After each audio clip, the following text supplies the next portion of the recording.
Unified 911, anong matutulong namin sa'yo? Anya ti maitulong mi ken kahapon. Anong may tatabang ko sa Unsay imo? akong ikatabang nimo? Ngini makadabang na misel ka no.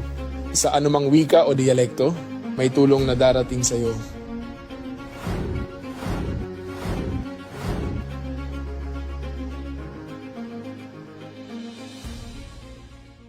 Lilingkod sa bawat Pilipino at magbibigay ng tamang impormasyon para sa tahimik at maayos na Pilipinas. Police News Network, alagad ng batas, tagapagtaguyod ng balitang pulis, sandigan ng mamamayan, patnubay ng katotohanan.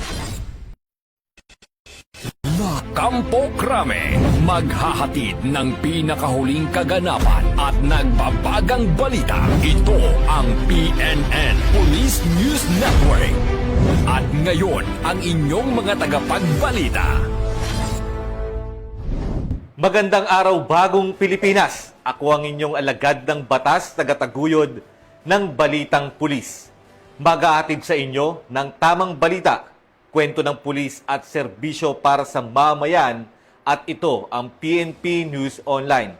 Ang pangunahing balita ng Police News Network, alagad ng batas, tagataguyod ng Balitang Pulis.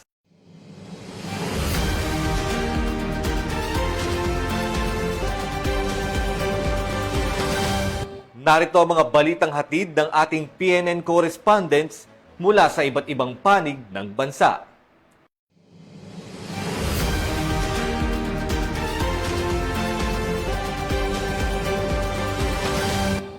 Muling pinarangalan ang Nariyag UAE sa Gintong Ani Awards International UAE sa pamumuno ni Director Rico Geron, President Lea Gomez at Secretary Rose Andy Guzman Elardo. Taus-pusong pagbati sa lahat ng mga miyembro, lalo na sa kanilang National President na si Olga Maborang sa karangalang natamo. Gayon din inanyayahan ng lahat ng miyembro ng Nariyag Milan Italy Chapter sa kanilang induction and anniversary ceremony na gaganapin sa Abril 12, 2026. Sa pangunguna ni na Director Edgardo Kabuhat at Director June Diaz ng Rome Italy Chapter, isang pagkakataon ito upang muling palakasin at palawakin ang pamilyang Nariyag. Lubos din ang pasasalamat sa lahat ng Nariyag chapters na naglilingkod at nagpakita ng dedikasyon sa Oplan Sumbak ngayong Semana Santa. Ang inyong serbisyo ay tunay na kahanga-hanga at kapuri-puri.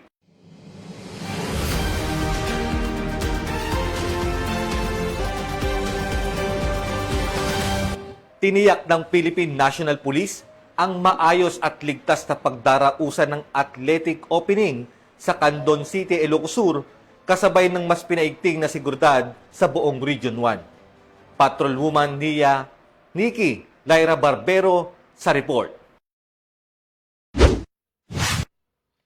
Dumalo si Police Colonel Agosto M. Asuncion, Provincial Director ng Ilocos Sur Police Provincial Office, sa ginanap na grand opening ng Region 1 Athletic Association Meet 2026 na magtatagal ng 5 araw simula April 6 hanggang April 11 bilang pagpapakita ng buong suporta ng kapulisan sa nasabing panrehiyong palaro.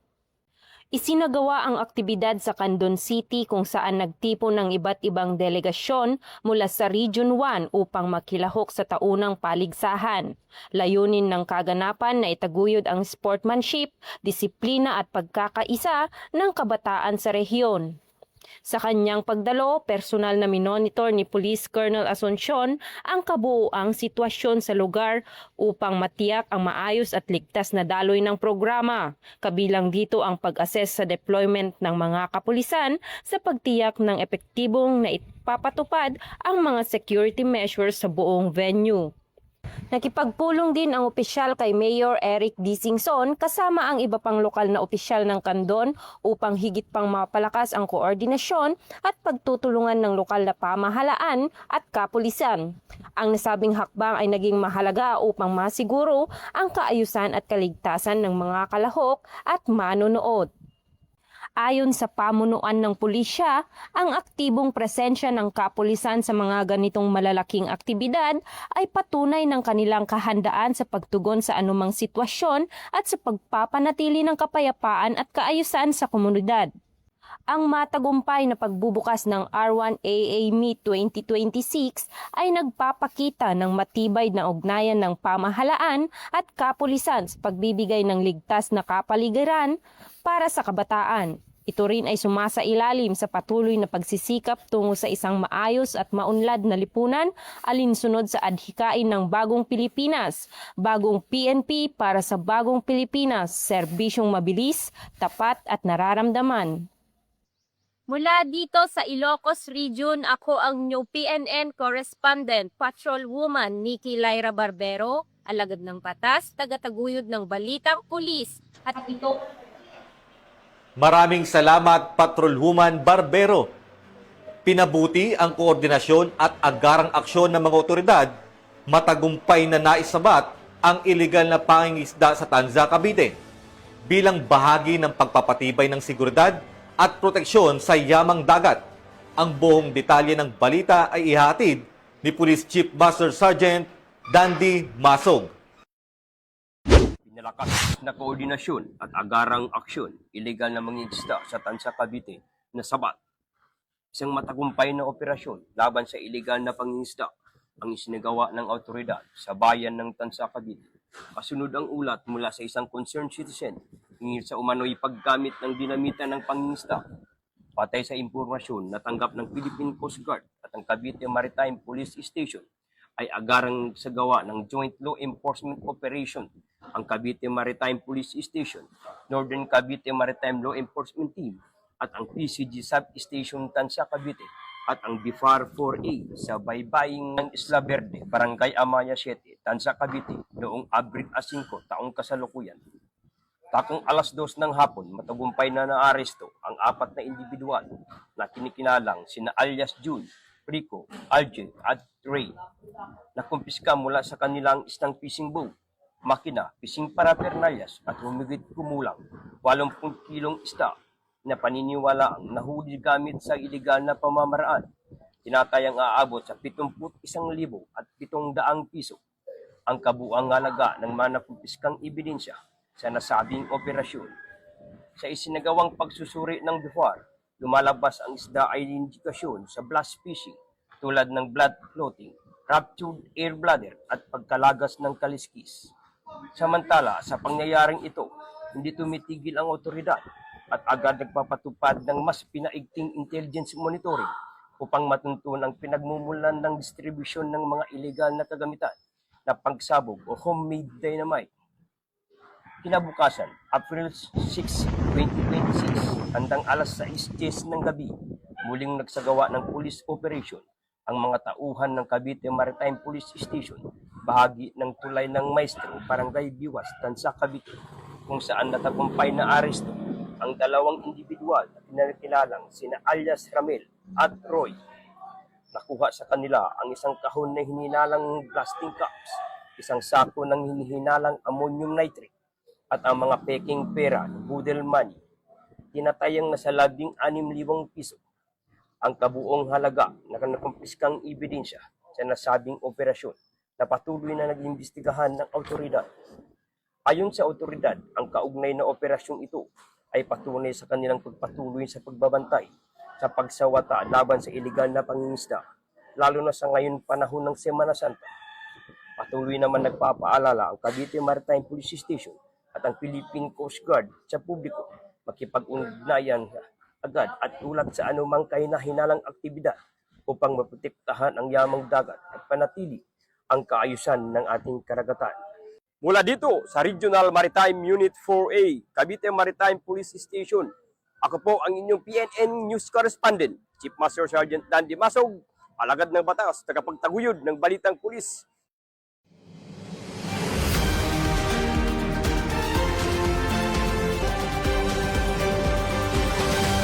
Pinangunahan ng Camarines Sur PNP ang isang media forum na dinaluhan ng mga miyembro ng Press Corps at mga Chief of Police ng Camarines Sur bilang bahagi ng pagpapalakas ng ugnayan at koordinasyon sa pagitan ng kapulisan at media. Ibabalita yan ni Police Staff Sergeant Merculito Lubindino Jr. Pinangunahan ni Police Colonel Virgilio O. Olalia Jr., Provincial Director ng Camarines Sur Police Provincial Office, ang isang mahalagang media forum na dinaluhan ng Camarines Sur PPO Press Corps at mga Chief of Police mula sa iba't ibang bayan at lungsod ng Camarines Sur. Isinagawa aktibidad kahapon, April 7, 2026 sa MPB Hall ng Camp Colonel Juan Q. Miranda. Layunin ng naturang forum na higit pang patatagin ang ugnayan sa pagitan ng kapulisan at media, gayon din ang talakayin ang kasalukuyang kalagayan ng peace and order sa buong Camarines Sur. Binigyang diin sa talakayan ang kahalagahan ng responsableng pagbabalita at epektibong komunikasyon upang mapanatili ang kaayusan at tiwala ng publiko. Bilang bahagi ng programa, nagbigay ng lecture si Police Major Attorney Neil B. Compañero, Provincial Legal Officer, ukol sa Data Privacy Act of 2012. Tinalakay niya ang wastong paghawak ng sensitibong informasyon, lalo na sa panahon ng mabilisang pagpapakalat ng balita at digital communication. Bilang pagkilala sa kanyang ambag, ginawaran si Police Major Attorney Compañero ng Certificate of Appreciation ni Police Colonel Olalia. Pinarangalan din ang Camarines Sur PPO Press Corps at ang kanilang Pangulo na si Mr. Manny Basa Jr. para sa kanilang patuloy na suporta sa mga programa ng kapulisan. Ayon kay Police Colonel Olalia, mahalaga ang matibay na ugnayan ng media at pulisya upang mapalakas ang tiwala ng mamamayan. Yung legal relations is very essential para mas maging malakas yung pagiging professional natin, yung professional relationship sa media, para mas ma-enhance yung transparency. Kung ano yung mga nangyayari sa lugar natin, mas naipapaabot natin sa taong bayan. And also, it fosters trust among us, among the people, and of course, it aids in the crime prevention. Ang naturang aktibidad ay bahagi ng patuloy na pagsisikap ng Camarines Sur PPO na palakasin ang transparency, accountability at community engagement sa kanilang hanay. Mula dito sa Bicol Region, ako po si Police Staff Sergeant Merculito P. Lubindino Jr. Nag-uulat para sa Police News Network at ito ang bagong PNP para sa bagong Pilipinas. Serbisyong mabilis, tapat at nararamdaman. Maraming salamat, Police Staff Sergeant Lubindino. Formal na sinalubong at binigyan ng arrival honor si Police Brigadier General Randy Arceo bilang bagong Deputy Director for Administration ng NCRPO sa isinagawang seremonya na ginanap sa Camp Bagong Diwa, Bicutan, Taguig City. Nakibalita dyan si Patrolwoman Sari Bernales. Formal na sinalubong at binigyan ng arrival honor si Police Brigadier General Randy Arceo bilang bagong itinalagang Deputy Regional Director for Administration ng National Capital Region Police Office. Ang aktibidad ay ginanap sa NCRPO Hinirang Multipurpose Hall, Camp Bagong Diwa, Bicutan, Taguig City nitong araw, 8 ng Abril. Bilang bahagi ng kanyang pagbisita, dinalaw din ni Police Brigadier General Arceo ang RMFB NCRPO Bahay Aguila sa pamumuno ni Force Commander Police Colonel Celso M. Rodriguez. Ang aktibidad ay nakaangkla sa advokasya ng NCRPO na able, active, allied at sa PNP Focus Agenda sa ilalim ng pamumuno ni Chief PNP Police General Jose Melencio Nartates Jr. na naglalayong maghatid ng serbisyong mabilis, tapat at nararamdaman ng mamamayan.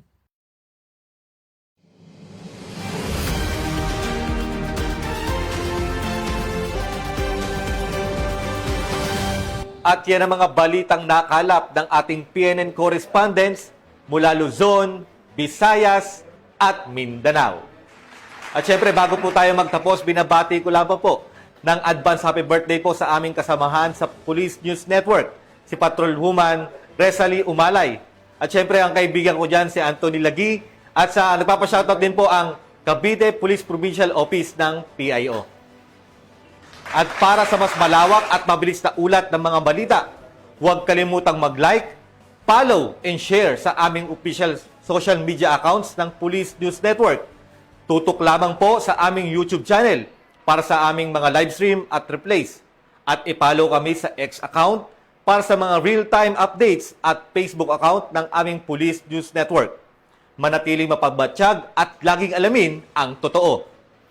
Sa ngalan po ng pamunuan ng Philippine National Police sa pangunguna ni Chief PNP Police General Jose Melencio Natates Jr. at sa pamumuno ni President Ferdinand Bongbong Marcos Jr., kami ay maglilingkod sa bawat Pilipino at magbibigay ng tama at balanseng balita. Mula rito sa tanggapan ng tagapag-ugnay ng Pambansang Pulisya, ako ang inyong alagad ng batas tagataguyod ng Balitang Pulis, Patrolman Lubimir Julian, maghahatid ng tamang balita, kwento ng pulis at serbisyo para sa mamamayan at ito ang PNP News Online, ang pangunahing balita ng Police News Network at ito ang bagong PNP para sa bagong Pilipinas, serbisyong mabilis, tapat at nararamdaman.